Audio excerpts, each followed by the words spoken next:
The big news that came out of that keynote speech was really AI mode. It's what everyone was really hoping to get, an insight into what's next for search. And you called it the most powerful search engine yet. Describe to us why this is a total reimagining of the search experience. Yeah, I think we've seen with AI overviews that it's been really great for people, enabling them to ask new types of questions. But we also saw that people really wanted to say, sometimes they have those hard questions, they want to go directly to an AI-powered response. They wanted to ask follow-up questions because they're trying to do something in more depth in research. And so we really thought about what does that experience look like for people, and how do we bring it in so that they can ask truly their hardest questions, and then continue to explore and take action throughout the web. So is this the end of the blue links? No, absolutely not. I think both within AI overviews and within AI mode, AI is actually allowing us to go deeper into search. It's allowing people to find that hyper-relevant, incredibly fresh content that really matches your need. If you think about it, if you were doing more of sort of a keyword-y style, you only gave a few words. You didn't really describe what the particular type of shoes you want are. And you saw with the shopping example today, okay, if you're really describing this is the type of rug I want to buy, can you find that great small merchant that sells the perfect rug for you? And so I think that will continue to thrive going forward. One of the biggest questions is really around search has really come up around, do I use one of these other chatbots, OpenAI, for example, or Meta, whatever's out there these days, to kind of ask it these questions in the same way that I used to use Google search for. When it comes to Google's products, why do you want users, do you prefer to have users go through the Gemini app or to search? Kind of what's the unique benefit of going to search in the case for, more specific and more complex questions? I think search is really designed around helping you with your information needs. It's tuned to really think about things like accuracy and factuality.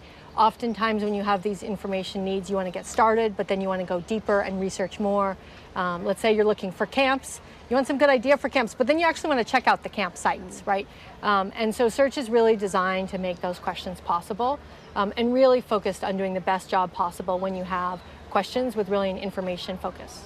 You mentioned accuracy, and Google had some issues with accuracy kind of in the more early days of this technology. How did you know that AI mode was ready for prime time? So we have quite thorough testing that we do constantly.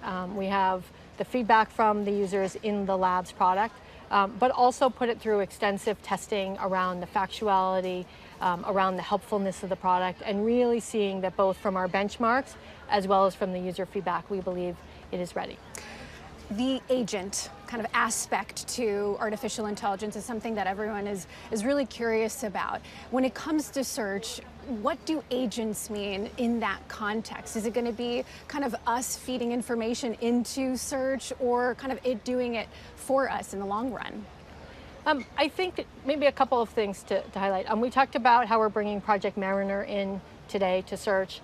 On those cases, for instance, you're trying to buy baseball tickets, you would have to go to hundreds of different sites, enter in the same day, the same number of tickets, and go look at them. And we can go off and help pull that information together and then allow you to take action. But I think this is an important part of agents, is agents should be taking the drudgery out of the work for you. That's how we think about it in search, but still keeping you in control, right? So what's the part of the task you don't want to do, but then coming back and saying, well, which of these do you want, right?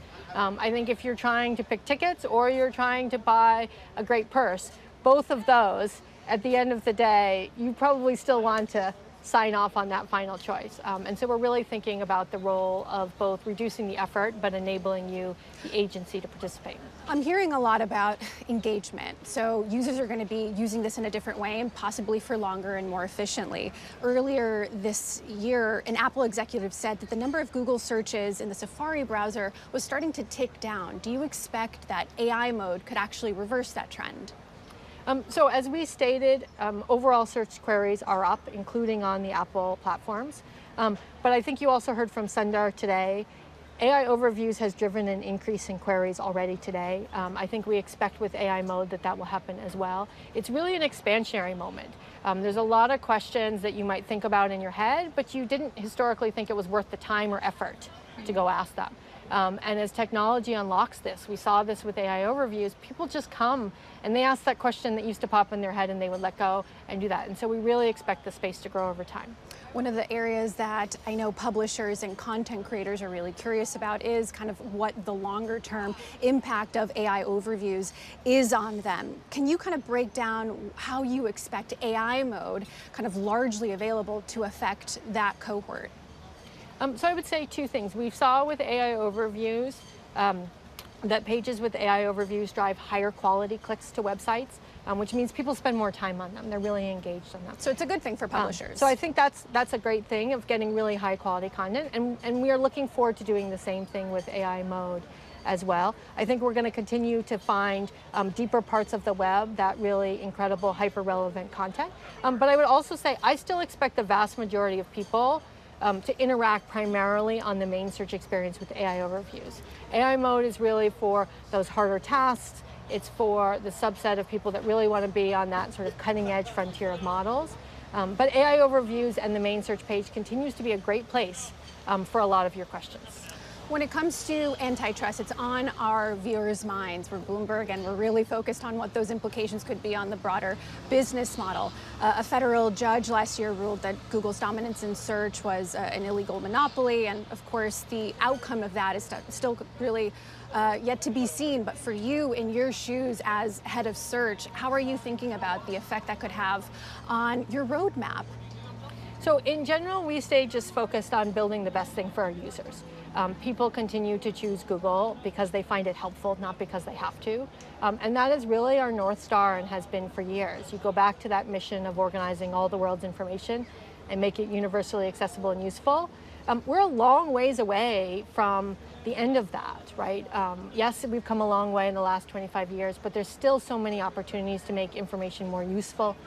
We talked today about how we think the future of search is going beyond information to intelligence, really helping you in a deep way with your needs. And that's what gets us motivated every day. So you don't see the outcome of that antitrust trial kind of affecting your strategy in search going forward or slowing it down in any way?